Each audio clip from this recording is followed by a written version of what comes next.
Saludo a mis estudiantes.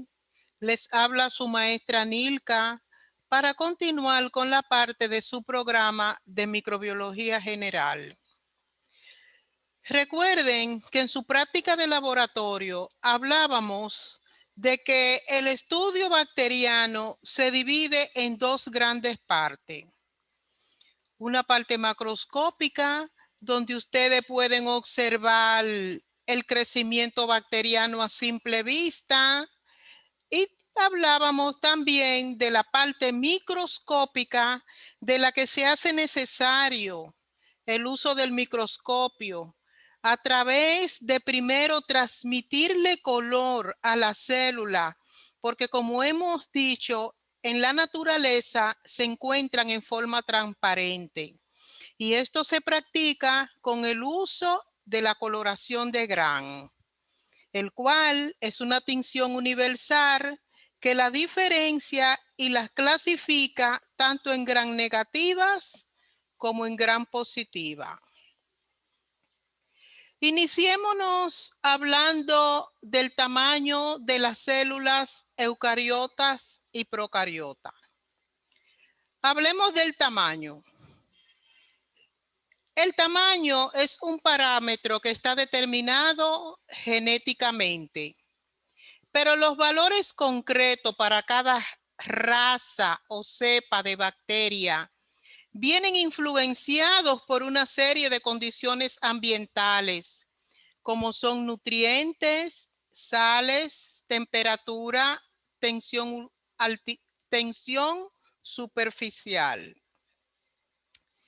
En este esquema observamos la diferencia de tamaño entre una bacteria, las cuales tienen un tamaño que oscila de 0.5 a 2 micrómetros, por lo general menor que una célula eucariota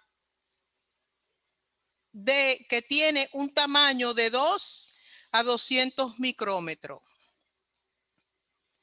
Pasemos ahora a hablar de otro parámetro del cual ya ustedes también en su laboratorio consiguieron parte del conocimiento, que es en base a la forma que poseen las bacterias, la forma y su disposición.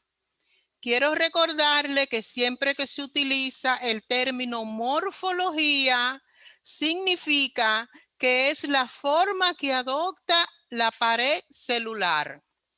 Y disposición sencillamente es el reordenamiento o el plano que la célula ocupa en el espacio. De nuevo les recordaré que las tres formas fundamentales que manejan las bacterias son cocos, los cuales, según se especifica, tienen forma redonda, cocos, bacilos y helicoidal. Pero entonces pasemos a hablar también de la forma y la disposición. Esos cocos que poseen forma redondeada pueden encontrarse aislados. Si se observan dos células una al lado de la otra, significa o reciben el nombre de diplobacilos. Pero esos mismos cocos que poseen forma redondeada en cuanto a su disposición, pueden disponerse en su reordenamiento en forma de racimo de uva. Por eso reciben el término de estafilococo, porque como ya le hemos dicho que el término estafilo en griego significa racimo de uva. Esos mismos cocos también se pueden reordenar en forma de cadena. Entonces van a recibir el nombre de estreptococo, porque el término estrepto en griego significa cadena.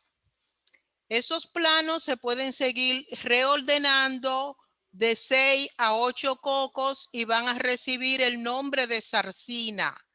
Cuando son 4 cocos juntos, reciben el nombre de tetrada.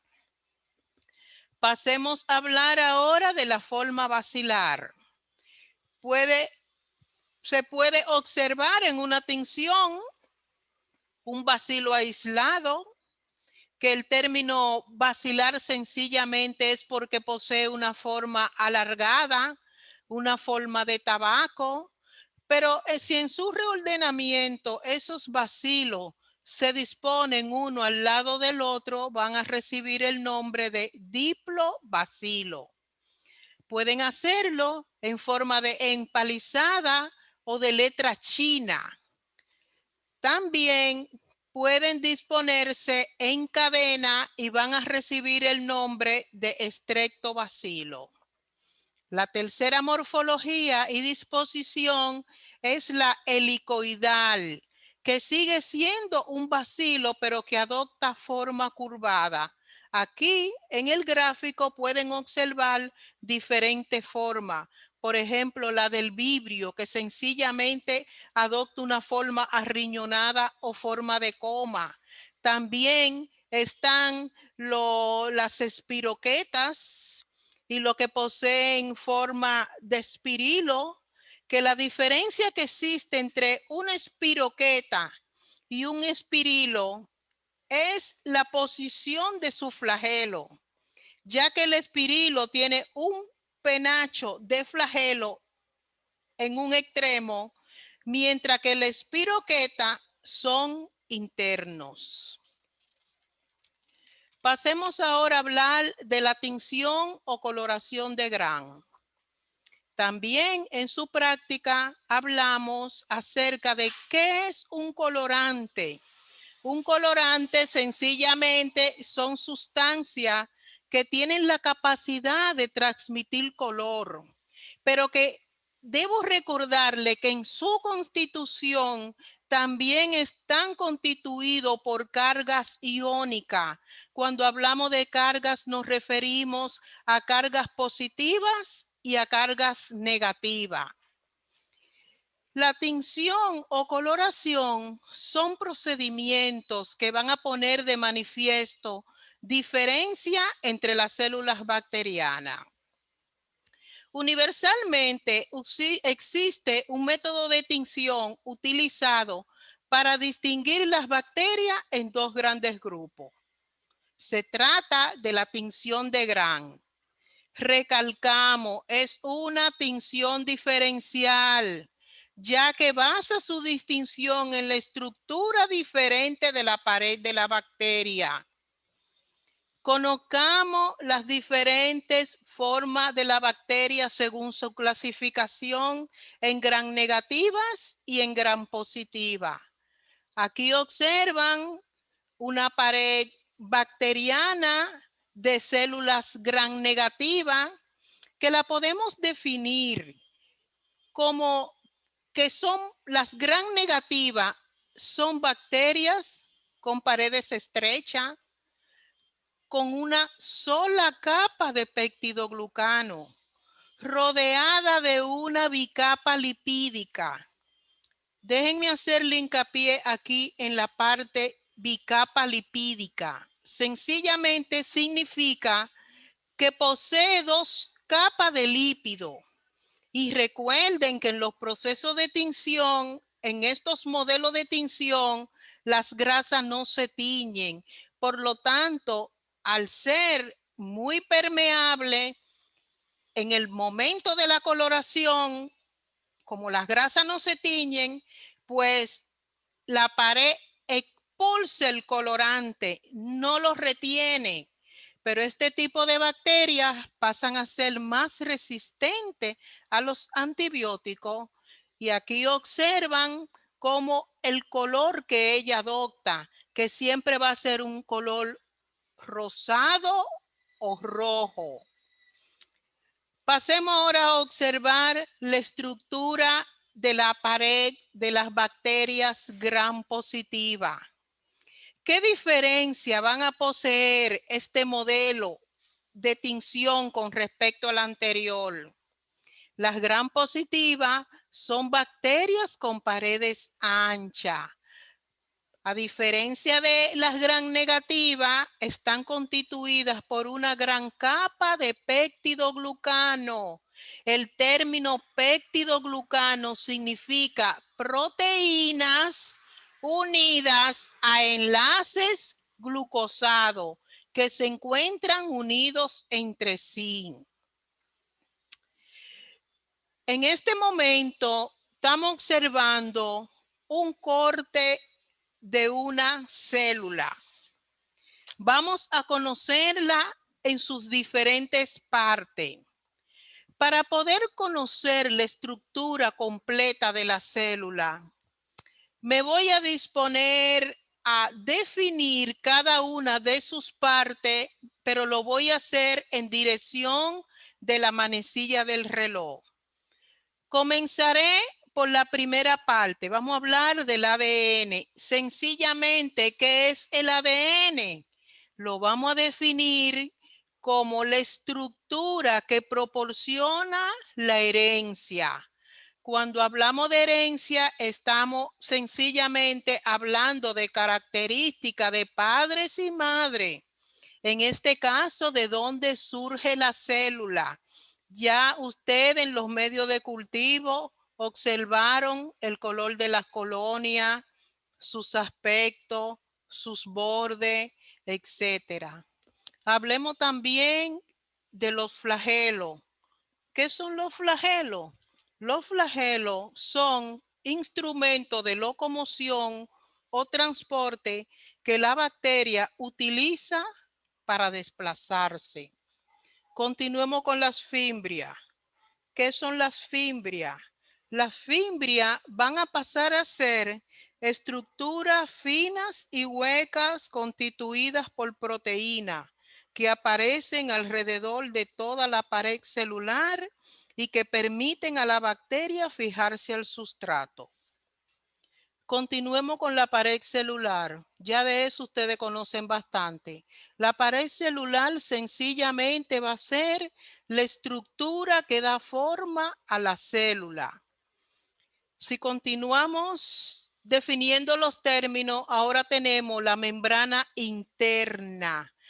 ¿Qué sería? ¿Cómo definiríamos el término de la membrana interna o citoplasmática?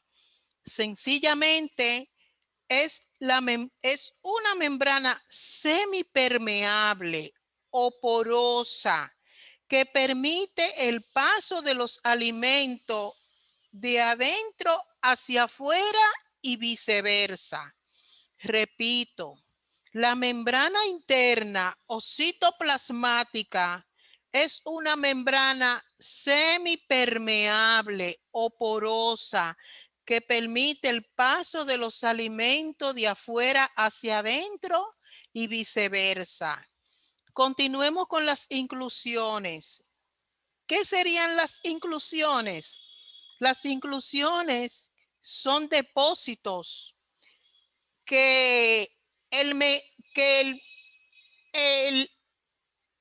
la célula bacteriana utiliza como mecanismo de reserva, donde conserva sustancias como sodio, potasio, magnesio, litio. Vuelvo y repito, ¿qué son las inclusiones? Las inclusiones son pequeños depósitos o mecanismos de reserva que el microorganismo utiliza para cualquier condición de desarrollo que ella necesite. En su interior posee sodio, potasio, magnesio, litio. Continuemos hablando ahora de los ribosomas. ¿Cómo definiríamos los ribosomas? Sencillamente como la unidad donde se originan o sintetizan las proteínas. Los ribosomas son las unidades donde se originan o sintetizan las proteínas. Observamos ahora unas entradas en el dibujo que reciben el nombre de mesosomas. ¿Cómo definiríamos los mesosomas? Como entradas que provoca la membrana citoplasmática para un mejor metabolismo. Los mesosomas se pueden definir como entradas que provoca la membrana citoplasmática para un mejor metabolismo. Continuemos con la fisiología bacteriana. Ahora hablemos de su sistema respiratorio, del uso del oxígeno.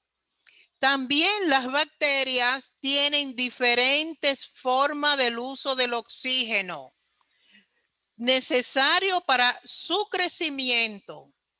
Un organismo puede crecer en presencia de oxígeno atmosférico y entonces es considerado aerobio.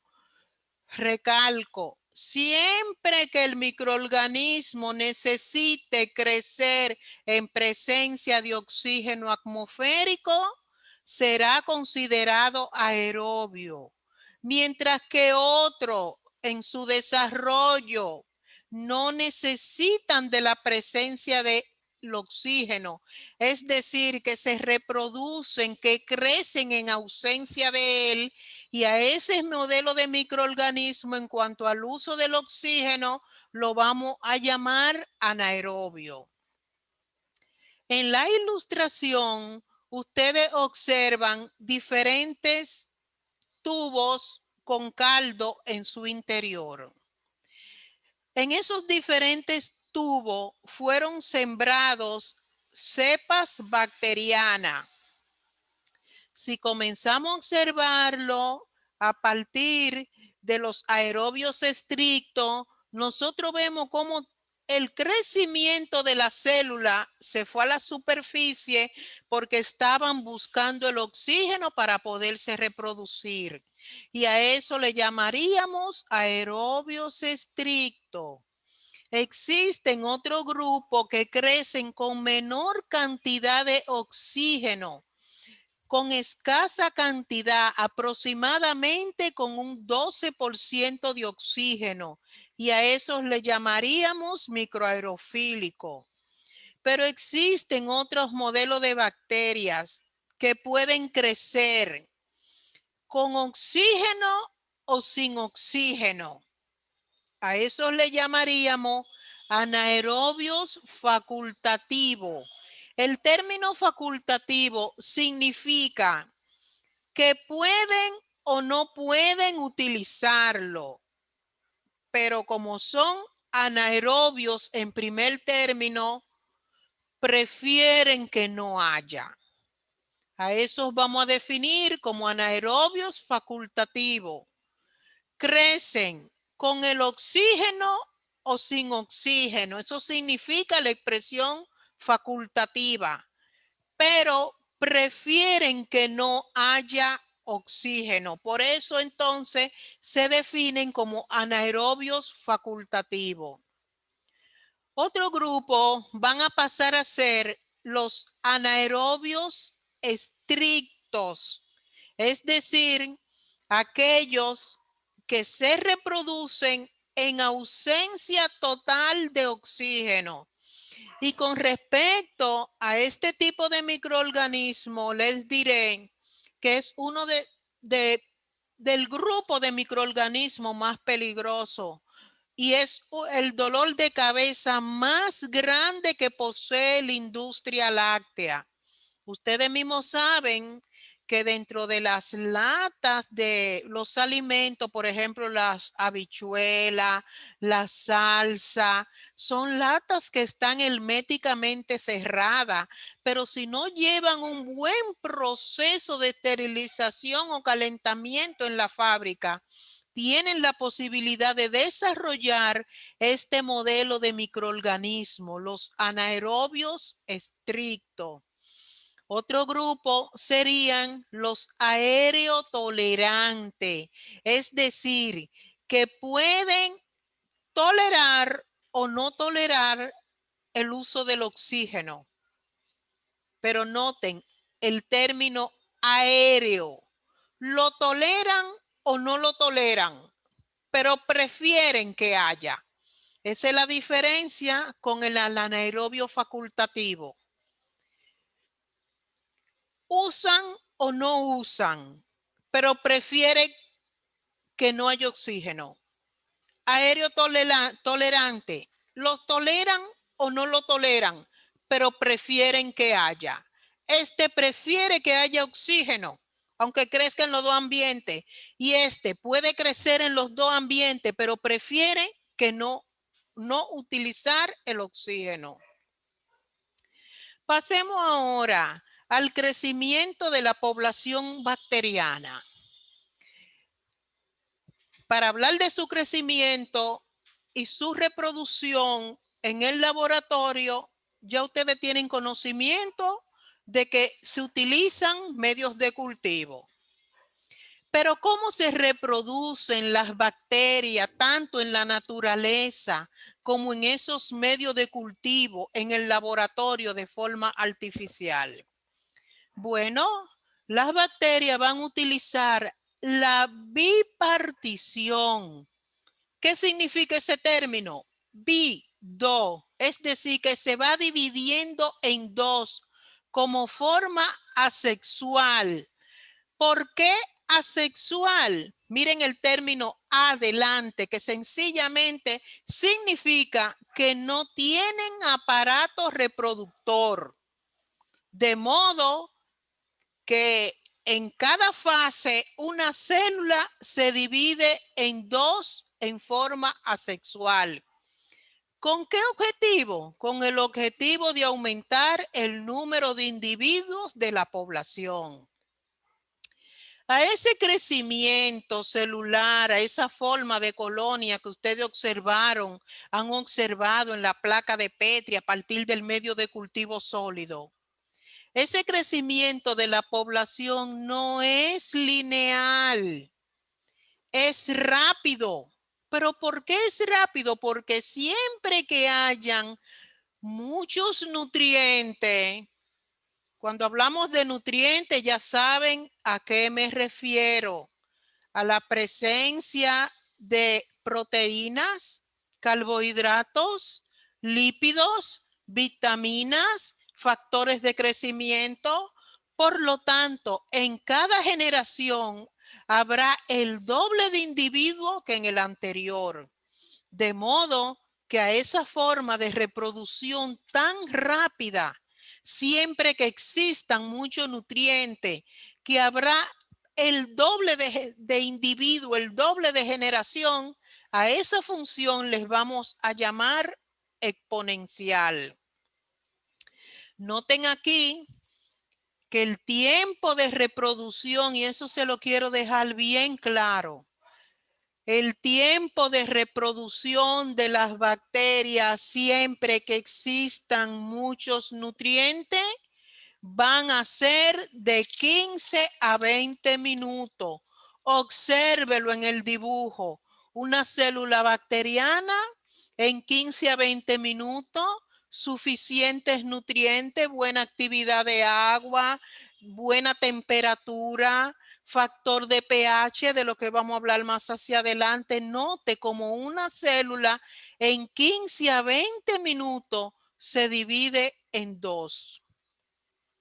Si sigue observando la imagen, vea cómo en 40 minutos ya la reproducción es alta.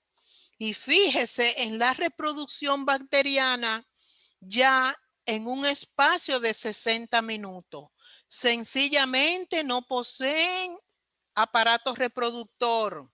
Se reproducen de forma asexual y lo hacen en un tiempo de 15 a 20 minutos. Hablemos de cómo las bacterias, para su crecimiento, ya hemos dicho que la nutrición es algo muy importante. Las bacterias requieren ciertas condiciones para poder multiplicarse rápidamente y pasa a ser una de las principales causas con relación a la seguridad alimentaria. En condiciones normales, este crecimiento rápido, ya hemos dicho que puede llegar a ocurrir en menos de 20 minutos. Pero si nosotros llevamos a cabo el experimento de determinar el número de microorganismos en relación con el tiempo y trazamos una curva logarítmica, obsérvela aquí. Lo mismo que sucede en la placa, vamos a llevarlo a un plano logarítmico.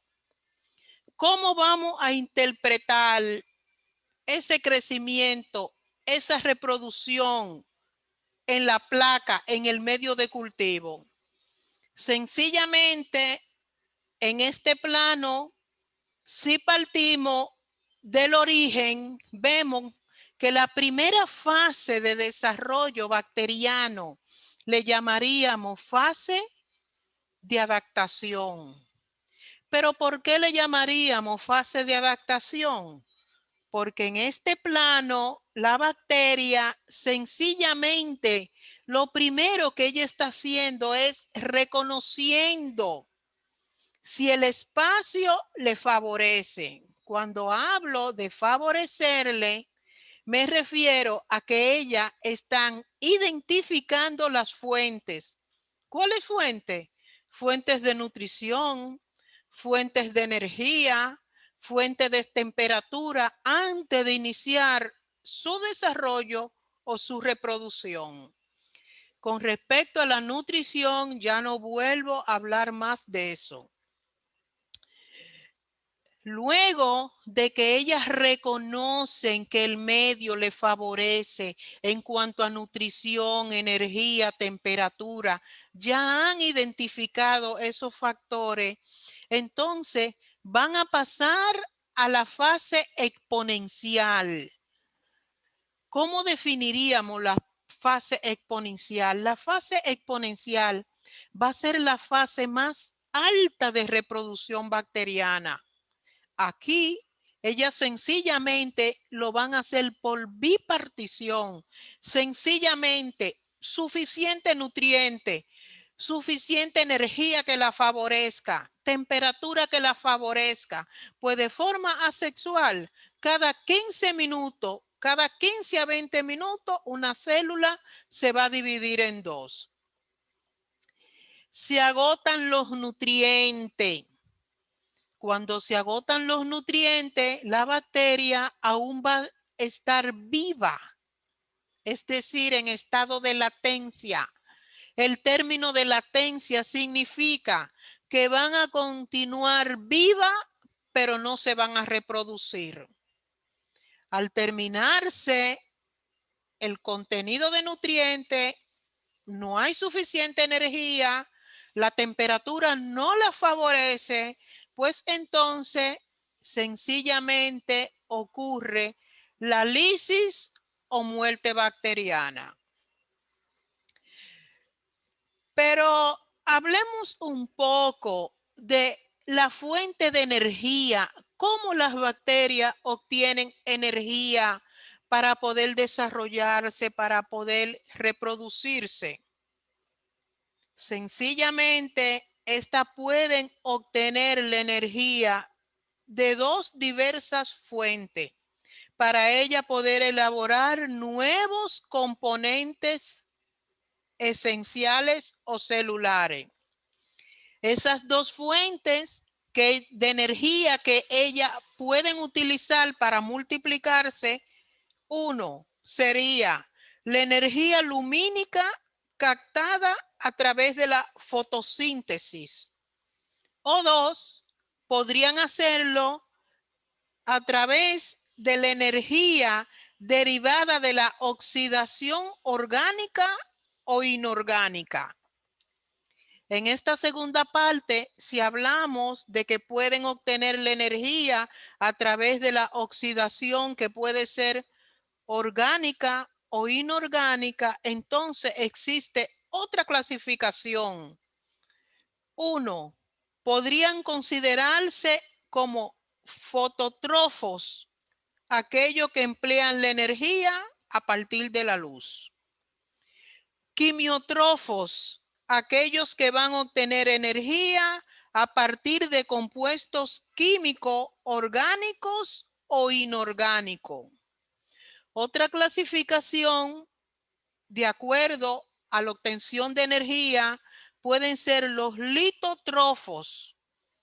Esto es, aquellos que utilizan las rocas como fuente para ellos poder obtenerla, porque el término lito significa roca.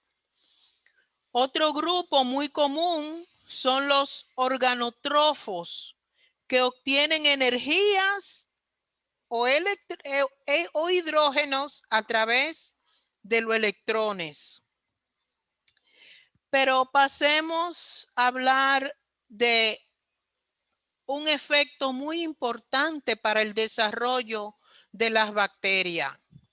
Las bacterias también se van a desarrollar o se van a clasificar de acuerdo con el pH. Pero, ¿qué es el pH? El pH del medio de cultivo, el pH se puede definir, o más bien indica la concentración de iones hidrógenos presente en una solución. Así podríamos definir el pH. Concentración de iones hidrógenos o de iones oxidrilos presente en una solución. Y en base a esa presencia de iones hidrógeno, entonces el medio será considerado ácido. Pero cuando la concentración de iones oxidrilo sea más alta, entonces el medio será considerado alcalino. Puesto que el pH del medio no solo determina si una especie microbiana puede o no desarrollarse en un medio en particular, sino que también el pH modifica la velocidad a la cual ellas pueden desarrollarse. Por lo tanto, la tolerancia de las bacterias a los cambios de pH será limitada, donde los cambios de pH pueden llegar hasta producirle la muerte. En base a eso, entonces surge esta clasificación. Ellas se pueden desarrollar en medio ácido y serán consideradas acidófilas, que van a ser aquellas que se desarrollan a pH entre 1 y 5. ¿Qué grupo tienden a desarrollarse en pHs ácidos? Generalmente las arqueas y los hongos. Otro grupo lo hacen en pH neutro y recibirán el nombre de neutrófilas porque se desarrollan a pH entre 5.5 y 8.5. Generalmente, ¿qué modelo de bacterias se desarrollan en pH neutro que utilizan este pH como óptimo? Están las bacterias patógenas y humanas. Otro grupo son las consideradas basófilas o que se desarrollan a altas temperaturas. En ese grupo de las basófilas que se desarrollan a pH entre 9 y 10, se van a encontrar aquellas que viven en suelos o en lagos carbonados o en lagos azufrados cerca de volcanes, etcétera. En este gráfico de pH podemos observar el comportamiento de los microorganismos, sencillamente en la escala en la que los diferentes microorganismos se pueden desarrollar. Aquí tenemos el crecimiento bacteriano que pueden observar de dónde a dónde va, de 4.5 a 9, el crecimiento de los mohos, el crecimiento de las levaduras. Sencillamente hagan una buena observación de la ilustración del plano. Otro factor muy importante para el crecimiento bacteriano, que pasa a ser un factor externo, es la temperatura. Las bacterias también necesitan de la temperatura para su desarrollo. Esto permite entonces una excelente clasificación, porque la temperatura pasa a ser uno de los factores más importantes que actúan sobre el crecimiento de los microorganismos y que tiene una aplicación casi generalizada, sobre todo en la conservación de los alimentos, en productos frescos y también en congelado. Observen aquí diferentes temperaturas en las cuales se desarrollan ellos. Tenemos, por ejemplo, las bacterias que son consideradas psicrofílicas. El término fílico significa amante, que le gusta, que se puede desarrollar dentro de ese rango de temperatura. Esas bacterias que corresponden al grupo de los psicrofílicos son generalmente adaptados al frío. Tenga eso bien pendiente. Las bacterias psicrofílicas o los psicrofílicos, los amantes del frío, que se van a desarrollar a una temperatura de 0 grados con un óptimo de crecimiento comprendido entre 15 y 20 grados centígrados. Otro grupo también amante de la temperatura van a ser las bacterias que corresponden al grupo de los psicrótrofos. Los psicrótrofos son aquellos que son capaces de desarrollarse a temperatura próxima a los 0 centígrados, pero que tienen un óptimo de crecimiento entre 25 a 35 grados centígrados, lo que lo va a aproximar a los mesofílicos. Reconsiderando, los psicrofílicos y los psicrótrofos ambos son amantes del frío, es decir, que se desarrollan en temperatura fría. Los psicrofílicos lo harán a temperatura de congelación, mientras que los psicrótrofos lo harán a temperatura fría.